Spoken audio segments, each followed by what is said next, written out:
Dados, grooves, miters, dovetails, there are so many ways to connect two pieces of wood together. But this hobby is filled with internet know-it-alls telling you one is too weak, or you're not even a real woodworker if you use this, not that. So today I'm going to explain why they might be wrong and give you the fundamentals to cutting the only 4 joints that beginners need. For the new folks out there, we need to establish a couple basic principles to better understand in this video, and help clarify a common misconception about glue being stronger than wood. Like a bundle of straws, wood is made up of a bunch of long cellulose fibers. But since Mother Nature doesn't have elastics, the wood is held together by an organic polymer known as lignin. Have you ever wondered why chopping down a tree is much more difficult than splitting a log? Imagine this is our tree, and the cellulose, which is the wood fibers, is very strong, making it hard to snap in this direction. However, the lignin is much weaker, making this whole thing easier to split. Unless, of course, you're weak like me and they both suck. Wood also has 2 distinct surfaces. First, you have face grain, also known as edge, depending on your orientation, and then end grain, which is self-explanatory. If you look at the end grain under a microscope, it looks just like, well, a bundle of straws, making it more porous. So the blanket statement that glue is stronger than wood isn't entirely accurate. Yes, it is stronger than the lignin, which holds all the fibers together, which is why these boards I glued yesterday won't break along the glue line when I go all Hulk mode. The lignin is what's giving way here. But if you glue 2 boards together end grain to end grain, the glue joint will break before the wood, because the cellulose is stronger than the glue.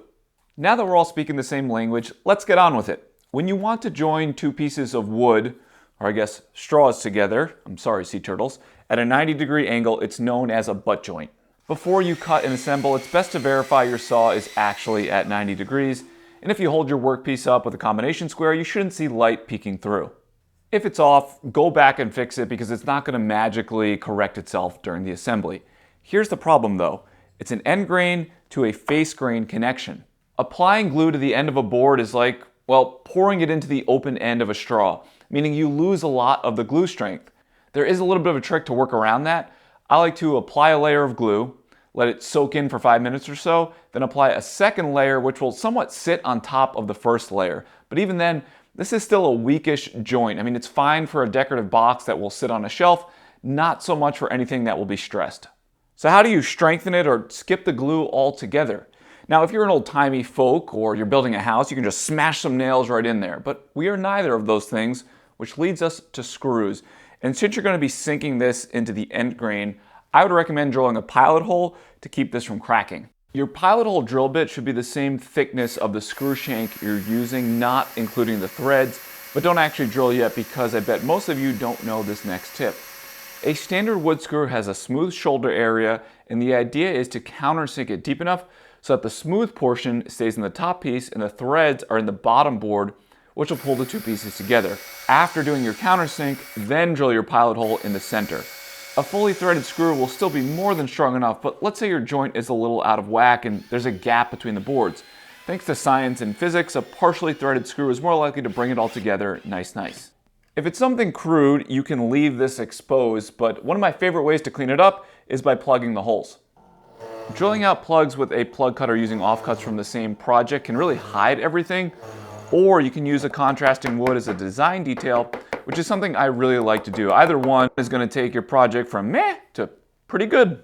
Another common way to strengthen a butt joint, especially in cabinetry or the underside of a build that will never be seen, are pocket holes. The primary difference between pocket holes and the traditional screw method is pocket holes are drilled in at an angle as opposed to perpendicular, which can make them stronger. But if you watch any of my previous videos, the stronger debate is generally nonsense to me because all these joint strength tests never mimic actual stresses on furniture where loads are distributed by multiple joints. They just like to show the shock factor of snapping a shitty boomerang in half. Think fast. Alright, so a butt joint is end grain connected to face grain, but what about end grain to end grain? Now, I'm sure someone will correct me in the comment section, but really the only time you use a joint like this is a miter, 2 boards joined together at an angle. These are used in a lot of the same applications as butt joints, but the main difference is the final look. Because the 2 boards come together at an angle, there is no end grain exposed, giving it a cleaner look. Plus, miters are technically stronger. However, like most things in life, the stronger and better looking miter is a little trickier to execute. Let's say I want to cut a quick picture frame on my miter saw. First, I will ensure that my saw is actually cutting at 45 degrees using a test piece and my combination square. And that removes one variable. Then I can set up a stop block to ensure my parts will be identical lengths. And if you don't do that, you might think you're crushing it during the assembly until you get to that last joint, and then you'll go from garage shop hero to foolish in seconds. With the picture frame, we made cuts with the blade at 90 degrees, and then we changed the orientation relative to the workpiece. But let's say you want to make a 45-degree cut along the length of this board. It's too long for the miter saw. In this case, you need to change the blade angle on your table saw, then make your cut. And a quick tip is to set the blade just beyond 45 degrees because that will pinch the end of the miter together. Although I think this is technically called a bevel, quite honestly it doesn't matter what you refer to it as. Just keep the wood snug down on the table so you get a nice clean cut. And if you're working with stock that's less than 1 inch thick, you can also do the same thing with a chamfer bit on the router table. And both of these methods are the most common when cutting parts for cases or boxes. Another benefit to the miter joint is that you can fake the appearance of a thicker board because the end grain is hidden. I recently published a video on making floating shelves, and while this looks like a 2.5 inch thick piece of wood, it's actually just a piece of 3/4 inch plywood folded over after I cut the parts on the table saw. You might be thinking, is that joint strong enough with just glue? When you have a nice long edge, it is shockingly strong. Seriously, try making a box like this and then try breaking it apart. It's just not going to happen. However, something that doesn't have a lot of glue surface area, like this picture frame, likely needs to be reinforced, and the most common method for doing that is with splines. However, when I was first getting started woodworking and I would watch a video like this, I always get so frustrated when they told me I had to build another jig and then I would end up not building that thing. So with that being said, here's a simple way to do it using a Forstner bit and a jigsaw. I'm going to draw out a couple holes right along the miter and then use that same bit to trace some circles on a piece of plywood and cut them out with the jigsaw. And then plop those into place with some glue. Is it perfect? No, but it's the back of a frame and only the wall will ever know what you did. Like the contrasting plugs from the butt joint, splines can add a really nice design feature. In keeping with the theme of no jigs, you can actually cut splines making a stopped cut on the table saw for larger items like boxes. But I would still recommend making a jig for thin builds like picture frames to reduce the sketch factor, or skip the table saw altogether and use the router table. I've even seen a few folks use a biscuit cutter. But the idea is you're creating a groove to slide in another piece of wood, which will give you face grain to face grain connection that is very strong. However, it's very important to pay attention to the grain direction of your spline so it's running across the miter. If you insert it the opposite way, you'll notice the wood is much weaker. Miters can be an absolute nightmare when you're first getting started, but it's worth practicing because they open up a whole new world of builds that'll trick people into thinking you're actually good at woodworking. Another important note for our butt or miter joints, if you like the look, plus you want to make sure they are extra beefy without using screws, splines, plugs, or any visible reinforcement methods, dowels are your new best friend. They are completely hidden and do provide additional benefits like aligning mating faces. There are plenty of dowel jigs on the market, you can even make your own. For no particular reason, I've always opted for other techniques because I find the process a touch cumbersome. However, like I said, they can provide incredible strength and won't break the budget. It's time to graduate to the bread and butter of joinery, Dows Grooves and Rebates, which are the building blocks for countless projects. Now, before we jump in, let's actually clear the air. They may look like inbred cousins, but each one has its own special talent. First up, we have the dado, which is a channel cut across the grain, kind of like a miniature highway for another piece of wood. They can be cut with a single blade on your table saw, a dado stack, miter saw, router, or other methods. They're perfect for locking shelves into cabinets or building rock-solid frames.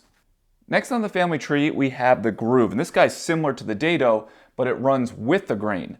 Oftentimes a long, skinny valley, you can cut grooves with a router or a table saw using a regular blade, and it's my preferred method for drawer bottoms or creating decorative inlays with contrasting wood. And last but not least, we have the Rebate, or rebate for our confusing non-American friends, which is an L-shaped cut found along the edge of a board. Think of it like a little seat for another piece to rest on. You can use all the same tools mentioned earlier to make the cut, plus a nice bonus item, the rabating bit. And I use these all the time for insetting panels on the back of cabinets. They're also great for drawer fronts and backs. So what's the main advantage of our Deliverance family over the butt and miter joints? Glue. Well, more specifically, glue surface area.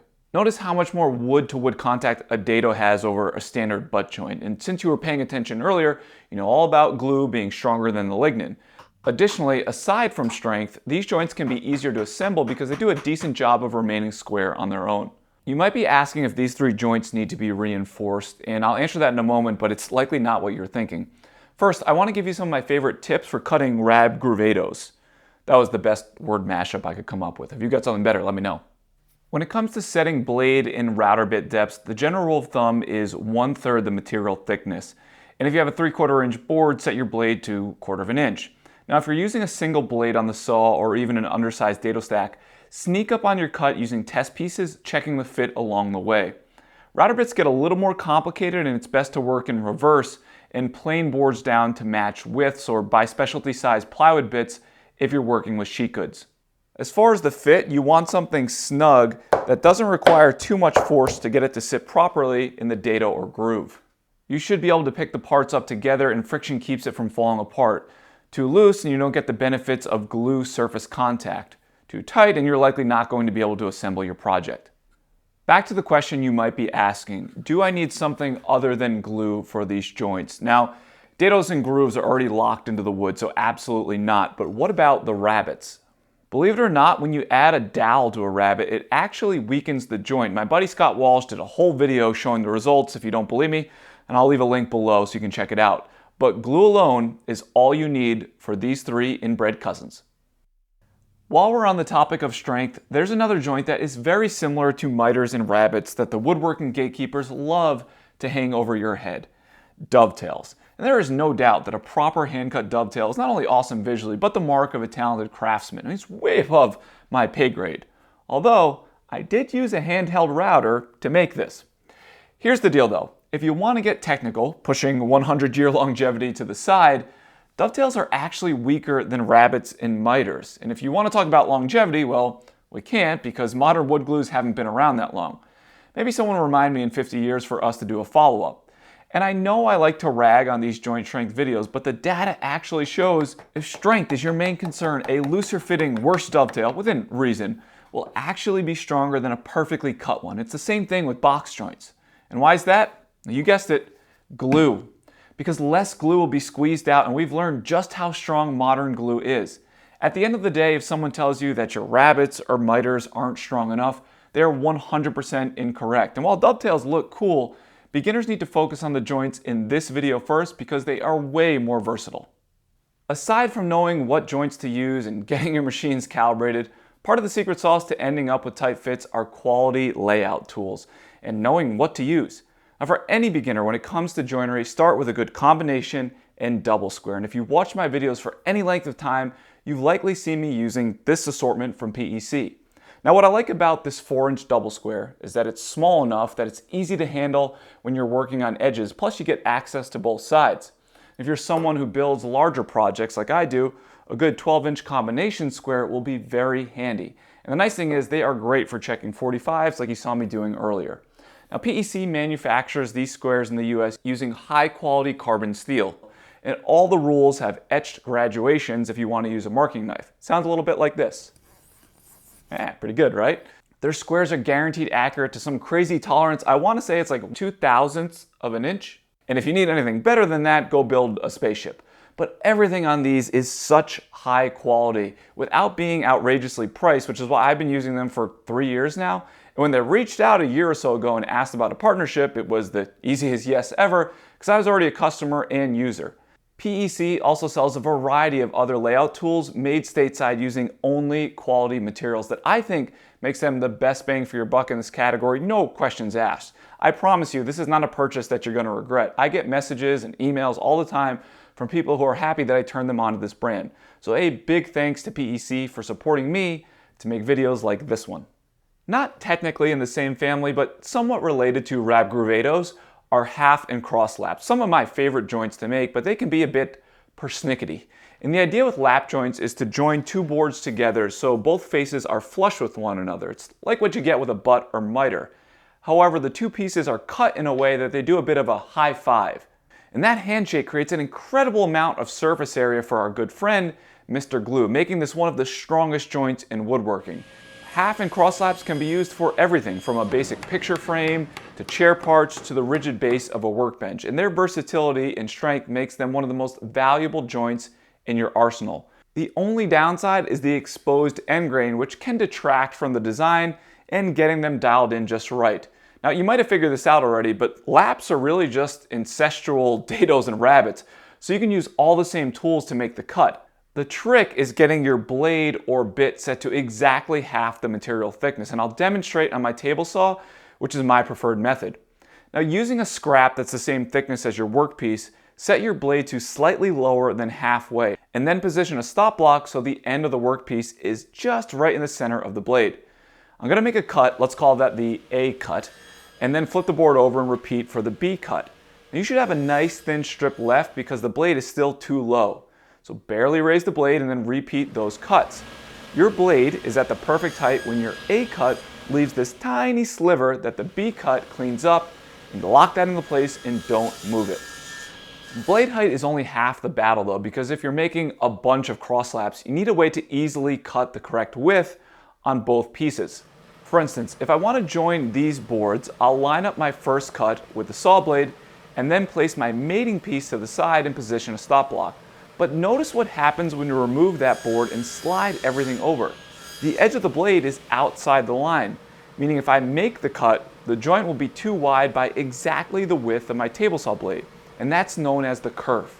My preferred method to combat that is to use a kerf maker. You can build these, but for as cheap as they are, just save yourself the hassle and buy. And what makes these fun little tools so handy is that they are adjustable to account for two things: your material width and the kerf of your saw blade, because it's offset at the end. And this takes out all the guesswork and you're left with perfect fitting laps that you can batch out over and over again. Look, there is nothing wrong with the more technical joints like dovetails or mortise and tenon. Although, in many situations, lap joints are technically stronger than mortise and tenon, but I don't want to get the grumps even more worked up than they already are, so I'm going to leave that one alone. The point is, butt joints, miters, rab groovados will cover just about all your bases to start building right now. So, what are you waiting for? Ignore the naysayers, go get out there and make a bunch of mistakes. We'll see ya.